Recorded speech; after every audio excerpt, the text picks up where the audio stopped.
Chers camarades, je vous apporte le salut fraternel des syndicats de la FNEC FPFO des Bouches-du-Rhône et je remercie les camarades du Maine-et-Loire pour l'organisation et l'accueil de ce 20e congrès.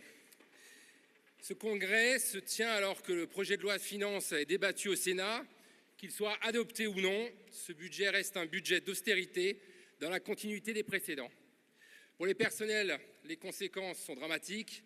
Suppression de postes, poursuite du gel du point d'indice et avec une inflation non compensée, une nouvelle perte sèche de pouvoir d'achat.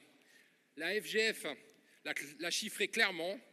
Pour retrouver la valeur réelle du point d'indice au 1er janvier 2000, il faudrait une revalorisation immédiate de 32,7%. Voilà une revendication claire, concrète, que nous devons pleinement assumer et inscrire dans notre résolution en tant que syndicat de la fiche de paye. Dans le même temps, nos collègues subissent de plein fouet la perte des 10% de traitement en arrêt maladie, une mesure particulièrement violente pour les personnels en ALD ou en situation de handicap. Et voilà que ressurgit la menace des 3 jours de carence. Sur le terrain, les collègues nous interpellent et nous reprochent de ne pas avoir mené cette bataille jusqu'au bout. Cette revendication doit être réinvestie au niveau fédéral et portée jusqu'à satisfaction en recherchant l'unité syndicale chaque fois que cela est possible. Ce budget Macron-Lecornu qui valide 10 milliards d'euros d'aide publique aux entreprises sans contrôle ni contrepartie, qui entérine l'augmentation des dépenses militaires au détriment des services publics, doit être combattu pour en obtenir son abandon pur et simple. Et camarades, défendre nos revendications, c'est aussi refuser que l'argent public serve à préparer la guerre plutôt qu'à financer nos écoles. Et c'est donc le meilleur moyen, à notre niveau, pour combattre la guerre. C'est dans ce cadre que nous devons œuvrer avec la FGF et notre confédération à regrouper les personnels dans l'action commune. Au niveau départemental, nos syndicats restent pleinement mobilisés pour la défense des intérêts matériels et moraux des personnels. Les camarades du SPAZEN sont submergés d'appels de collègues épuisés au bord du burn-out, sommet de compenser les absences et les postes vacants. Et face à cette réalité, l'administration nie, minimise et renvoie les collègues vers l'arrêt maladie pour masquer les dysfonctionnements et faire des économies.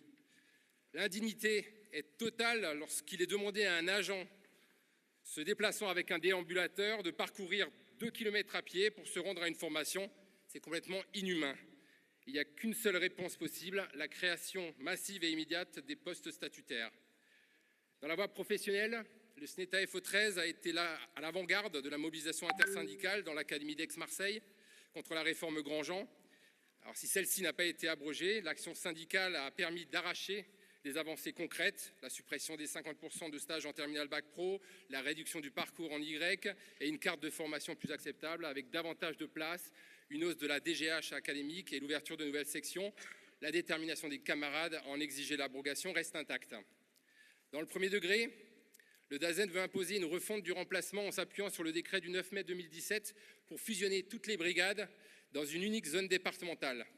Cette réorganisation dégraderait fortement les conditions de travail de tous les personnels et institutionnaliserait des pratiques que nous dénonçons depuis des années, c'est-à-dire la répartition des élèves en cas d'absence non remplacée, qui deviendrait maintenant une modalité assumée de remplacement, renforcée par l'usage d'un padlet de ressources pédagogiques destiné à occuper les élèves, aujourd'hui présenté comme quelque chose de facultatif, mais qui est susceptible de devenir obligatoire demain.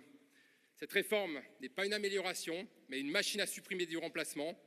Le problème, ce n'est pas l'existence des différents types de brigades, mais bien le manque de remplaçants, les classes surchargées et l'épuisement des équipes. La solution est simple, des postes, des remplaçants, des moyens pour l'école publique.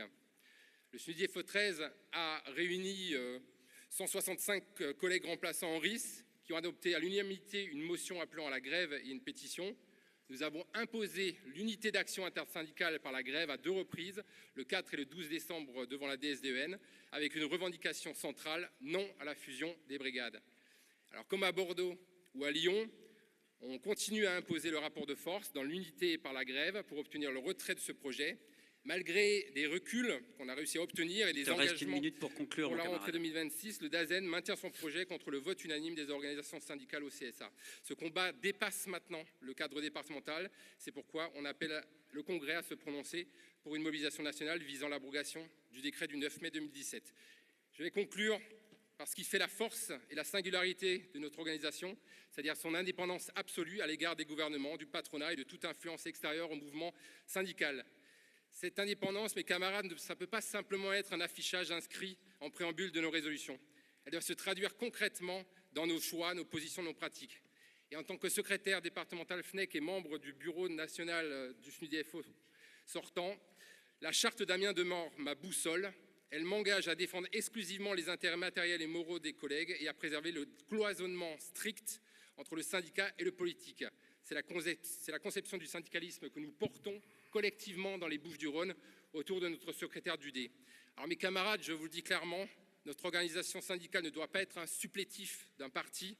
Sa mission exclusive demeure la revendication, la défense des revendications des personnels qu'on représente. C'est le mandat que je continuerai à porter à tous les niveaux. Nos instances ayant estimé que ce n'est pas l'orientation qui a été développée par notre fédération ces dernières années, je suis mandaté par le SNUDFO 13 et le SNFO EP 13 pour voter contre le rapport de la fédération. Vive le syndicalisme libre et indépendant, fédéré et confédéré. Vive le syndicalisme des revendications. Vive la FNEC FPFO.